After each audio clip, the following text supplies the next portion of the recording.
Hello and welcome to another week of Considering Our Soul. I've been doing shorts because I feel like shorts help you get straight to the message, and I am a bit of a rambler, so I received that. And so I've been doing shorts throughout the week, 1 minute videos, but I still want to do more of the long form content as well. And I am Marisha Simone, and I'm just here to give us something to consider our soul, to hold on to help us move into a more heart centered space. And I just bring whatever I have for the week and do it like that. So, first, I love to start off with my synchronicities. This morning, I was walking the dogs. I saw mugwort growing wildly, like in between the cracks on the sidewalk. Um, and then I also saw a big rosemary bush.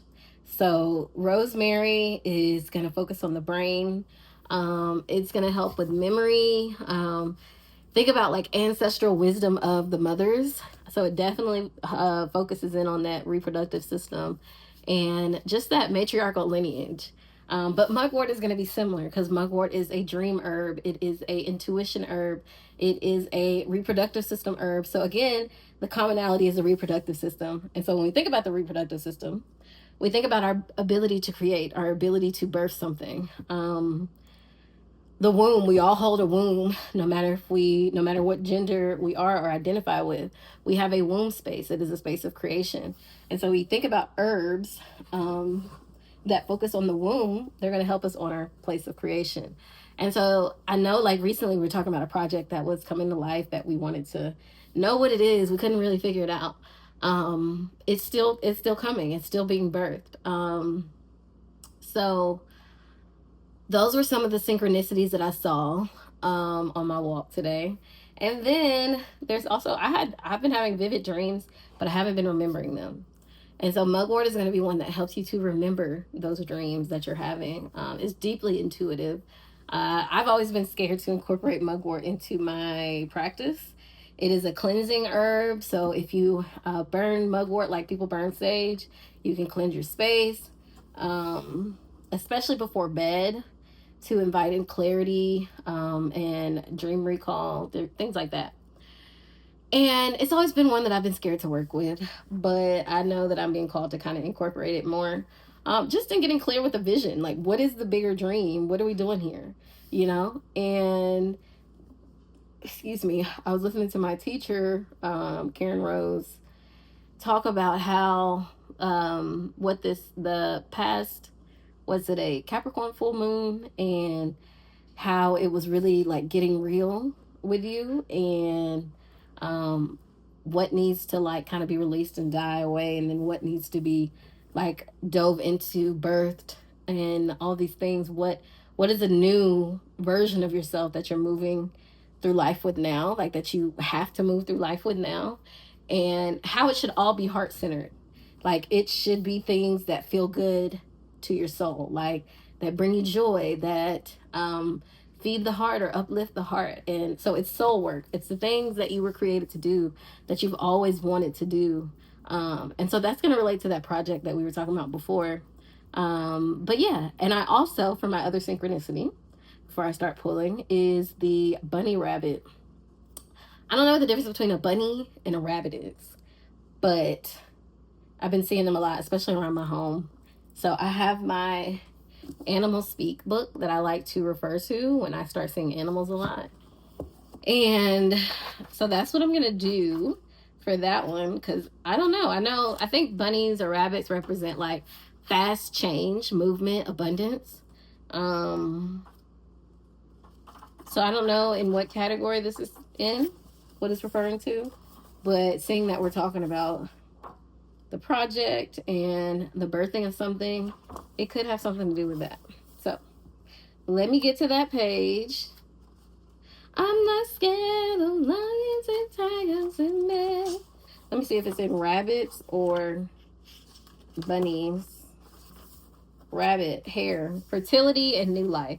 Everything that I was just talking about, those herbs are all going to help the reproductive system. They're all going to help with fertility. And you may not want them while you're pregnant, but pregnancy just keeps coming up.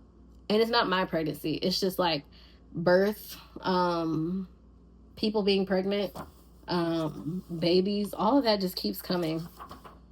So the rabbit is fertility and new life, whose essence and energy is a paradox. It is found both myth and folklore, and depending upon the society, it was perceived in a variety of ways. In Greek mythology, it was associated with the goddess Hecate. I don't know if I said that right. In Egyptian hieroglyphics, it is associated with the concept of being. The ancient Hebrews considered it unclean because it was lascivious. Don't know what that means.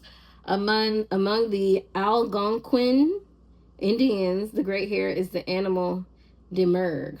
In China, it is one of the 12 astrological signs. It was considered a most fortunate sign, giving those born under it the ability to possess the powers of the moon.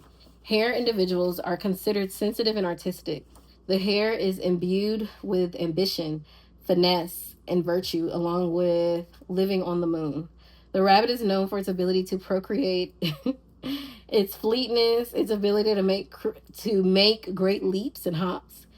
It moves primarily by hops and leaps, and individuals with this totem find their endeavors to do so as well. All of these characteristics are significant for those with this totem. The rabbit is found mostly in thickets and tall grass. It is active both day and night, but it is most visible at dawn and dusk. And I see it in the middle of the day.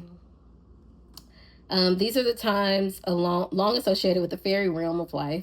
And because of this, the rabbit is often seen as an animal that can lead one unknowingly into the fairy realm. The most common example of this is found in Lewis Carroll's story of Alice's Adventures in Wonderland, in which Alice follows a white rabbit down a hole into a wondrous world of adventure. So I'm not going to keep reading. There's a lot more. There's like a whole nother page. So it says the mother only feeds the young in the morning and the evening. She spends the rest of the day away from the nest feeding herself. And I just felt that was relevant for some reason. But yeah, so the rabbit has been hopping around here. And I'm going to continue to read this later. But let's get into the message. So we've seen our synchronicities. We've seen the things that have been kind of standing out to us. And now we want to understand what relevance do they have to our day, to this season, this moment. So I'm going to work with the Grandma's Baby Gold Lenormand deck 2. I gave my sister the first deck. It was smaller. I really liked it, actually. But they're very similar. And then I'm going to work with Earthcraft, which was my first ever Oracle deck. So I love going back to this, especially when I'm starting a new project or trying to understand a new concept, a new experience that I'm having. So let's figure out what our messages are about. I'm hot. I just came from eating and being outside at the farmer's market, and I'm just hot. And now I have some wine, so that's kind of crazy. But let's start with Grandma's Baby. We're gonna do three categories. One day I'll get that. I think I have something that I could put above, but I need to connect so that I could click back and forth. But no, right now we're just gonna create 2 piles, 3 piles. All right. Yep. Okay. Let me do one more. Oh my goodness, I'm not tripping. So the first card is the altar, which is all about alignment. It's about walking hand in hand with the ancestors. The baby is next. The baby cries out and is fed, is taken care of, is loved. This is the hope card. There's hope. Then you have the moon, which is all about dreams. It's all about what is the ancestral dream. We talk about this one all the time. And you can see he's contemplating. And it's almost like he's yeah, that's it. He's thinking about what it could be. And the moon is also associated with birth, with the womb space. So if we read this face for face, it is alignment, it is hope, and it is dreams. So if you just basically read that, it's like we are in alignment, because none of these are prescription. None of these are telling us we need medicine, we need to be doing something. It's a description, so it's telling us where we are. And so we are in alignment with our hopes. Oh my goodness. I didn't even hear that at first. We're in alignment with our hopes and dreams. And so it was so funny. The other day, my sister was talking about like something that her and her friends were talking about. And they were like, we just had to realize, like, I'm living in answered prayers. And that's what this is saying. Like, walking in it, when you walk in alignment with your ancestors, you're walking in alignment with your true self, with your spiritual truth, with your honesty, your most not efficient, but your most your highest version of yourself. You're walking in alignment with a deep spiritual connection to something. I told y'all I'm hot. You're walking hand in hand with what you were created. Because when I think about the ancestors, I think about our lineage, I think about our lifeline, I think about our legacy. And so this is a space of building a legacy, because you've got the baby, which is, when you think about a baby being born, being birthed, there's a life that they have signed up for that they don't know about right now. They don't remember that. They're just a baby. They just kind of move through life and they get what they need. There's not much figuring out they have to do. That's the beauty of being in the infant stage and the baby stage, is you're being taken care of, and you get to freely be yourself in the midst of being taken care of. And then the dream card is asking, what do you want? Like, and I don't even think it's asking you to look at what you want. It's almost like, just remember what you want. There's a dream that was had. There was a dream that was set forth, and that is where you are right now. You're living in that dream. You're living in that answered prayer, that deep desire, and your hopes and dreams. Like, that's what this is. You're in alignment with your hopes and dreams. And so if you're at a point where you're asking the question of, what should I be doing, or should I be doing this? The answer is yes. The answer is you're where you're supposed to be, and to stop trying to figure it out, because right now you're where you're supposed to be. This is exactly, we're going to do a card for the altar one, clarification if there's any additional details for that alignment piece. Warrior woman. And so this could be you, or this could be the ancestor that you walk with. And this one is about kind of that wild woman energy, that it's about freedom. It's about walking in your freedom, walking in your power and your strength. She has these arrows in the back, and I can't remember what arrow represents, but I keep thinking of protection. And so it's saying that you are protected. Like, when you're in alignment with your ancestors, when you're walking with your ancestors, wherever you are and wherever you're going is protected. It's sacred. It's protected. It's holy ground for you to move upon. And so even as a warrior woman, even as someone who can defend and is protected and is fighting for what it is she desires, she's still moving from her heart. Like, she's still existing with her heart centered. And that is her protection. And I think our heart connects us to what it is that we are aligned with, what it is that is true to our nature. And that is the space of protection for you. So if everything feels like it's hitting you at every corner, you got to check yourself and ask, are you in alignment with your heart space? Are you in alignment with those deep desires? And what you need to do to shift into that. But this really feels like you're already in there. And so for the warrior woman, she was not born into greatness. She worked hard, practiced, and constantly refined her skills to become the strong, celebrated fighter she is now, and she has the scars to prove it. On the battlefield, warriors fight until the end because they fight for what they believe in. Their hearts are burning bright with conviction.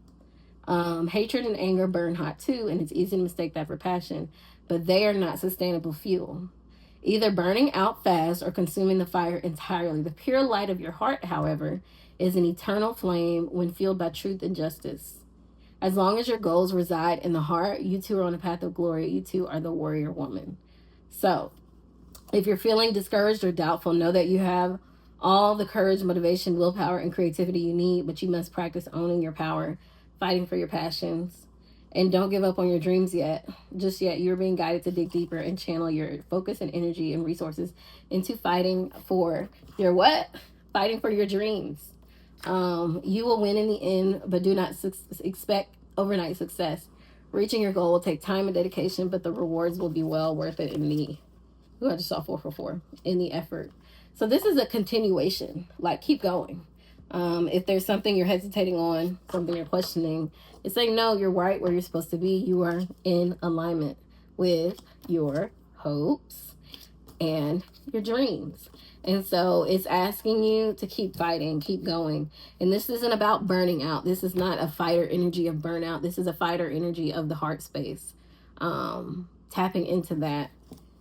So let's see what our clarification is for baby, for our hopes. What additional detail is important? Spiritual journey. This is what this has been all about. Your spiritual journey, this deep soul journey that you've been feeling and experiencing, where you feel like everything is an upheaval, everything is changing, everything is different. That was a part of the hopes. That was a part of you asking for something and it being delivered. And sometimes delivery looks like, okay, let's go on this journey. Let's take this path, the path less traveled. I don't know that that's how they say it, but let's take this path.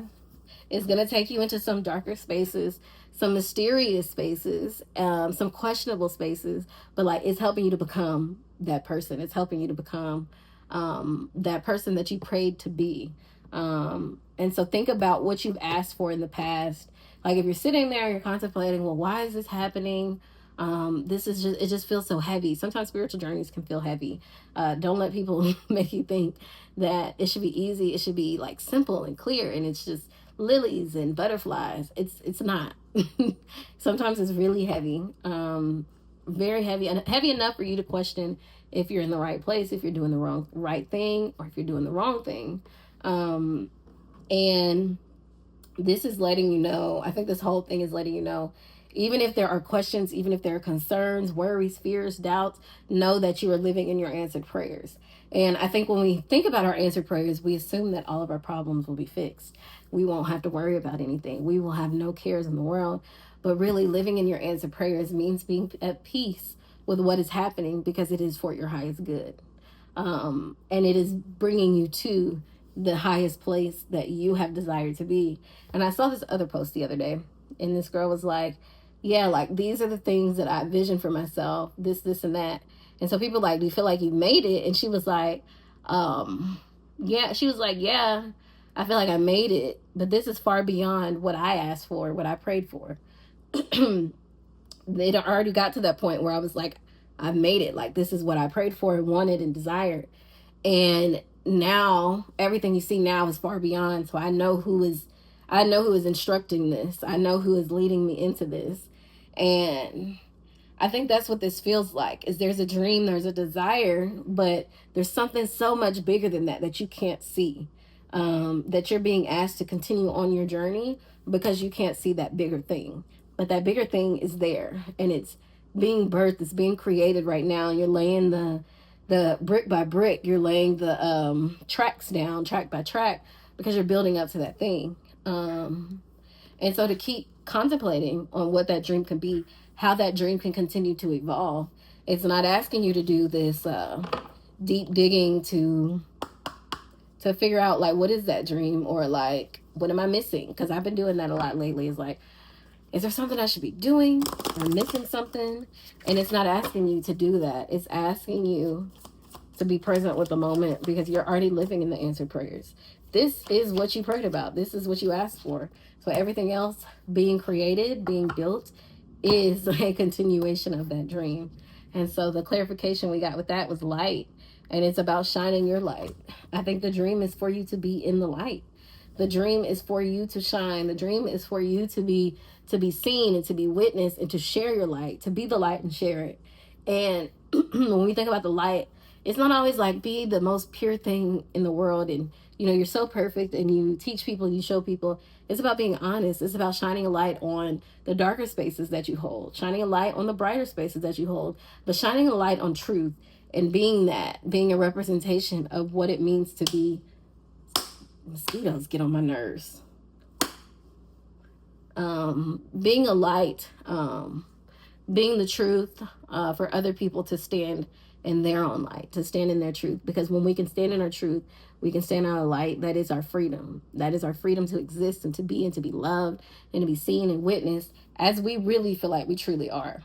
Because a lot of times we are witnessed, but we may not be witnessed in our most truthful light.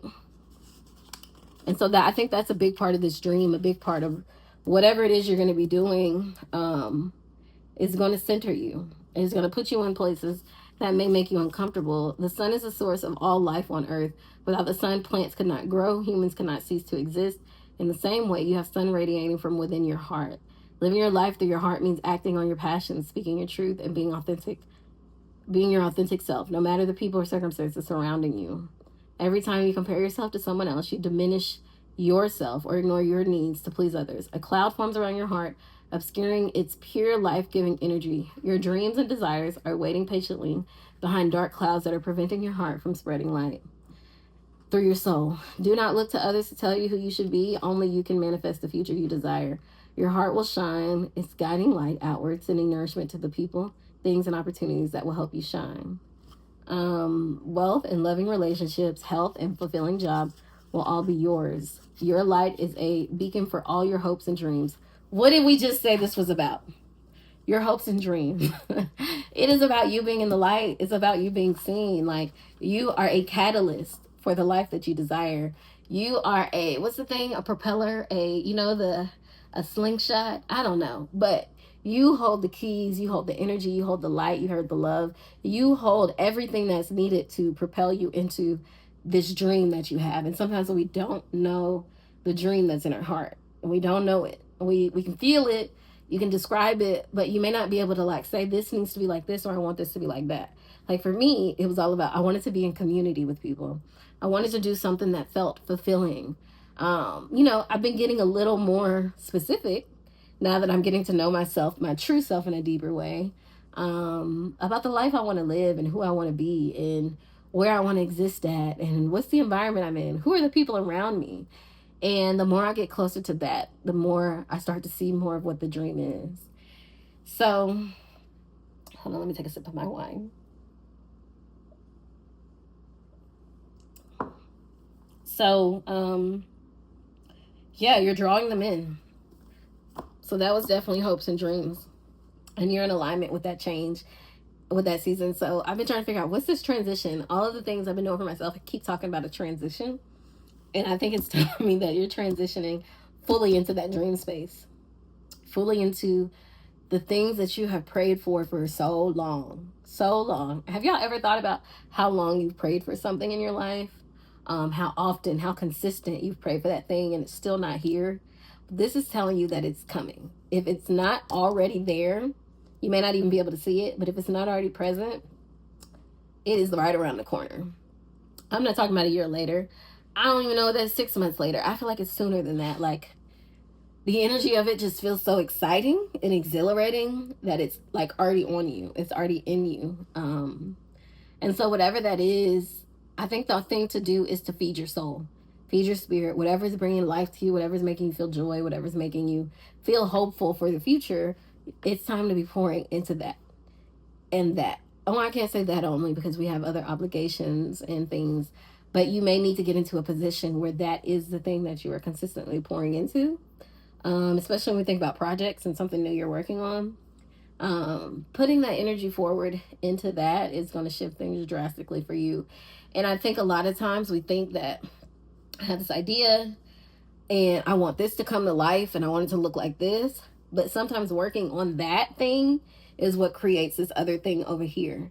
So it may not be specifically that, but that may be a portal or a doorway that's opening you up to this thing over here that you've been trying to reach and didn't know that it was there. You didn't know it was for you. So keep working on this thing because this thing is opening the door to that thing. And they may connect, but they may not. I noticed like last year, I think when I started writing, I wasn't writing as a career or as a job or anything like that, but it was opening up something in me to help me to reposition myself in this other space, to see myself in a different light, to experience myself differently. And it was a healing process for me. And so this project, this thing is opening you up. And it's opening you up to your hopes and dreams. And so I don't want you to think of this as like so far away. I want you to think of it as present with you right now. Because that'll even change the relationship you have with yourself and with the project that you're working on, if that makes sense. So that's how we'll be considering our soul this week. is pouring into that thing that is bringing us life, that's pouring into our heart, because it's helping us to open our capacity for what's coming, and not even what's, because I think sometimes when people are like, what's coming, you're like, okay, I gotta wait longer. This is not something you gotta wait on. This is something you're already living in. So expand your capacity, by pouring into your heart, pouring into yourself, taking care of yourself, resting when you need to rest. You're expanding your capacity more than you can imagine by just taking a day and saying, you know what, today I'm going to rest. Today I'm going to rest. Tomorrow we'll think about working. Tomorrow we'll think about that idea. And if you're still not ready tomorrow, don't do it. Don't do it. This is not something you have to force. That's what this energy here is telling me, that there's no more forcing things. There's a flow that's happening. Of course, it's going to take strength. Of course, it's going to take strength, perseverance, but there's not a force. There's no force. There's flow. This is aligned with who you are. This was meant to happen. This was one of those things that you were meant to touch in your life, that you were meant to be a part of and create. So let it happen. Just let it happen. That's one of my gospel songs from like the non-denominational church, is the best way to say it. That was one of my favorites. It was like, take me back to the beginning, when I was young, running through the fields with you. I heard inner child all in there. And it even, when I'm thinking about hopes and dreams, it's like remembering what you dreamed of, what you saw, and what you hoped for when you were younger, when you were a baby, when you just were an infant and you were free to do whatever you wanted to do. What was it that you found yourself doing? So have a beautiful week. I'm going to go cool off because this is crazy. And I will see y'all next time.